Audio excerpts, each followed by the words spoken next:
Welcome to flavours of நெல்லை. இன்றைக்கி என்னோடய கிச்சனில் குக்கீஸ் தாங்க செஞ்சு காட்ட போகிறேன். இது வந்து ரொம்ப ஸ்பெஷலான ஒரு குக்கீஸுங்க. யூஸ்வலாக நம்ம குக்கீஸ் வந்து ஓவனில் செய்வோம், கடாயில் செய்வோம், அப்படி இல்லைன்னா குக்கரில் செய்வோம்.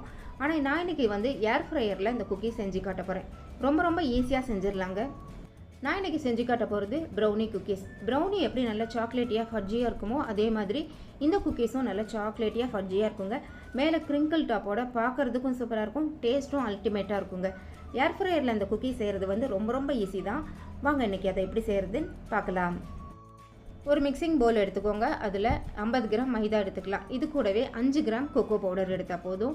கூடவே 1/4 teaspoon baking soda, 1/4 teaspoon salt இதெல்லாம் சேர்த்துட்டு நல்லா மிக்ஸ் பண்ணிவிட்டு இதை 2-3 தடவை நல்லா சலிச்சு எடுத்துக்கலாம். அப்போ தான் இது எல்லாமே நல்லா ஒன்றா மிக்ஸ் ஆகும்.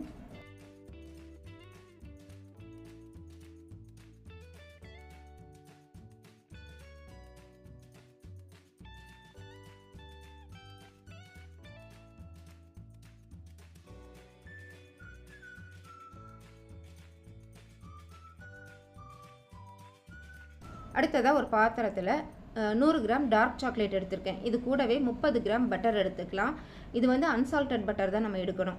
இது ரெண்டையும் நல்லா மிக்ஸ் பண்ணிவிட்டு டபுள் பாயிலிங் மெத்தடில் இது மெல்ட் பண்ணி எடுக்கணும். இதுக்கு வந்து நான் குக்கிங் சாக்லேட் தான் எடுத்திருக்கேன். இது வந்து டிபார்ட்மெண்டல் ஸ்டோர்ஸ்லாம் கிடைக்கும். இந்த குக்கிங் சாக்லேட்டு தான் இந்த குக்கீஸ்க்கு வந்து நம்ம யூஸ் பண்ணணும். இப்போ ஒரு பாத்திரத்தில் கொஞ்சமாக தண்ணி வச்சுருக்கேன். இது நல்லா சூடானதும் அதுக்கு மேலே அந்த சாக்லேட் இதெல்லாம் வச்சுட்டு நம்ம மெல்ட் பண்ணி எடுக்கணும். அந்த சாக்லேட் வச்சுருக்கிற பாத்திரம் வந்து அந்த சுடுதண்ணீரில் படக்கூடாது. அதோட ஸ்டீமில் தான், அதோட ஆவியில் தான் இதை வந்து மெல்ட் பண்ணி எடுக்கணும்.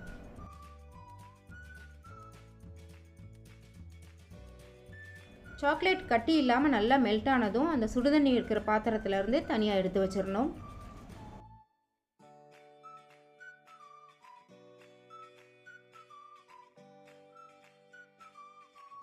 அடுத்ததாக ஒரு பாத்திரத்தில் ஒரு முட்டை எடுத்துக்கலாங்க. இதை ஒரு விஸ்கு வச்சுட்டு நல்லா பீட் பண்ணி எடுத்துக்கலாம். இதுக்கு எலக்ட்ரிக் பீட்டர் வச்சுலாம் பீட் பண்ணணுங்கிறதுலாம் இல்லை, விஸ்க் இருந்தாலே போதும். நல்லா பீட் பண்ணி எடுத்துக்கலாம். இப்போ இதில் நம்ம சுகர் எடுத்துக்கலாம். நான் இன்றைக்கி வந்து ப்ரௌன் சுகர் எடுத்திருக்கேன். ப்ரௌன் சுகர் சேர்க்குறதா இருந்தாலும் சேர்த்துக்கலாம், அப்படி இல்லைனா ஒயிட் சுகர் கூட சேர்த்துக்கலாம். இது வந்து ஒரு 65 கிராம் அளவுக்கு இருக்கணும். இதை கொஞ்சமாக சேர்த்துட்டு நல்லா மிக்ஸ் பண்ணி எடுத்துக்கலாம். இந்த குக்கீஸ்க்கு வந்து ப்ரௌன் சுகர் சேர்க்கும் போது ஒரு நல்ல டேஸ்ட் கிடைக்குங்க. ப்ரௌன் சுகர் இல்லைன்னா நம்ம ஒயிட் சுகர் சேர்த்துக்கலாம், இல்லைன்னா ப்ரௌன் சுகர் பாதி ஒயிட் சுகர் பாதியும் சேர்த்துக்கலாம். அது நம்மளோட விருப்பம்தான்.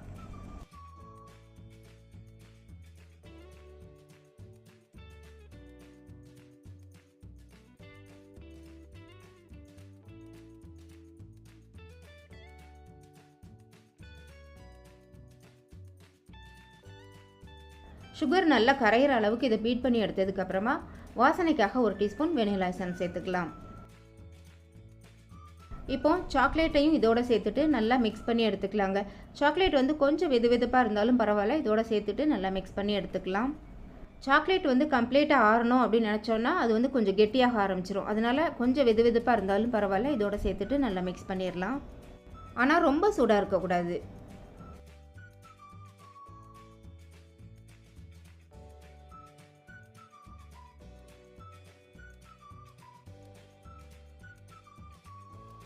அடுத்ததாக மைதாவை கொஞ்சமாக சேர்த்து நல்லா மிக்ஸ் பண்ணி எடுத்துக்கலாம்.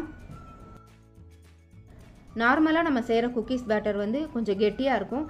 ஆனால் இந்த குக்கீஸ் பேட்டர் வந்து கொஞ்சம் லூஸாக இந்த மாதிரி தாங்க இருக்கும். ஏன்னா நம்ம செய்ய போகிறது ப்ரௌனி குக்கீஸ். இது வந்து கொஞ்சம் ஃபட்ஜியாக இருக்கும். அதனால இதோட பேட்டரும் கொஞ்சம் லூஸாக இந்த மாதிரி தாங்க இருக்கும்.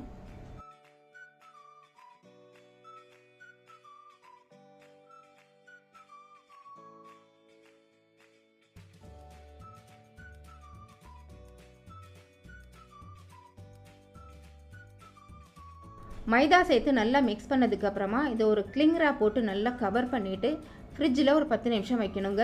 ஃப்ரீசரில் வைக்கக்கூடாது, ஃப்ரிட்ஜில் தான் வைக்கணும். குக்கீஸ் பேட்டர் ஃப்ரிட்ஜில் இருக்கிற அந்த டைமில் நம்ம ஏர் ஃப்ரையரை ப்ரீஹீட் பண்ணி வச்சிடலாம். 170 டிகிரி செல்சியஸில் 10 நிமிஷம் இதை ப்ரீஹீட் பண்ணி வச்சிடலாம். ஃப்ரிட்ஜில் வச்சு எடுத்ததுக்கப்புறம் பார்த்தீங்கன்னா குக்கீஸ் பேட்டர் இந்த அளவுக்கு கெட்டியாக தாங்க இருக்கும். ஃபஸ்ட்டு வந்து ஃப்ளோயிங் கன்சிஸ்டன்சியில் இருந்தது, இப்போ கொஞ்சம் திக்காக இருக்கும். பார்த்தீங்கன்னா தெரியும். என்னடா குக்கீஸ்ன்னு சொல்லிட்டு கப் கேக் மோல்டு வச்சுருக்கேனே அப்படின்னு பார்க்காதீங்க. நம்மளுக்கு ஏர் ஃப்ரையரில் கொடுக்குற ட்ரே வந்து இந்த அளவுக்கு சின்னதாக தான் இருக்கும். இதில் வந்து நம்ம பட்டர் ஷீட் போட்டுட்டு குக்கீஸ் பேட்டர் வச்சோம் அப்படின்னா அது மெல்ட் ஆகி ஒரு மாதிரி ஸ்மஜ் ஆயிரும், ஷேப்பே கிடைக்காது. அதனால தான் நான் கப் கேக் மோல்டு எடுத்துகிட்டு அதில் தான் அந்த குக்கீஸ் பேட்டரை கொஞ்சமாக வச்சுட்டு குக்கீஸ் வந்து நான் செய்ய போகிறேன். இது மாதிரி செய்கிறதுனால அந்த குக்கீஸ் வந்து நல்ல ஷேப்போடு கிடைக்குங்க. இப்போ ஓவன்லலாம் செய்கிறதா இருந்தால் நம்ம பெரிய ட்ரேயாக இருக்கும், நம்ம பட்டர் ஷீட் போட்டு குக்கீஸ் அதுக்கு தகுந்த மாதிரி செட் பண்ணலாம். பட் இந்த ட்ரே சின்னதாக இருக்கிறதுனால நான் இந்த மாதிரி ஐடியா பண்ணி செஞ்சுருக்கேன்.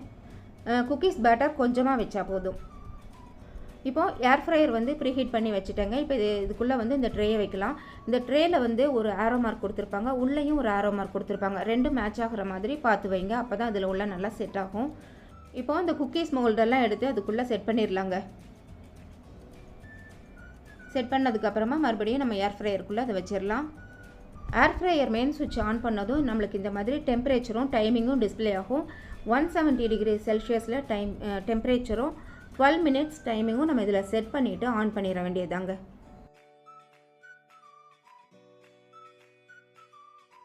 குக்கீஸ் ரெடி ஆயிடுச்சுங்க. இப்போ எடுத்து பார்த்துடலாம். ப்ரௌனி குக்கீஸ் பார்க்கவே அட்டகாசமாக அவ்வளோ அழகாக இருக்குதுங்க. நம்ம ப்ரௌனியில் எப்படி கிரிங்கிள் டாப்போடு இருக்கும் அதே மாதிரி இந்த குக்கீஸும் மேலே கிரிங்கிள் டாப்போட பார்க்க ரொம்ப சூப்பராக இருக்குங்க. டேஸ்ட்டும் ரொம்ப அல்டிமேட்டாக இருந்தது.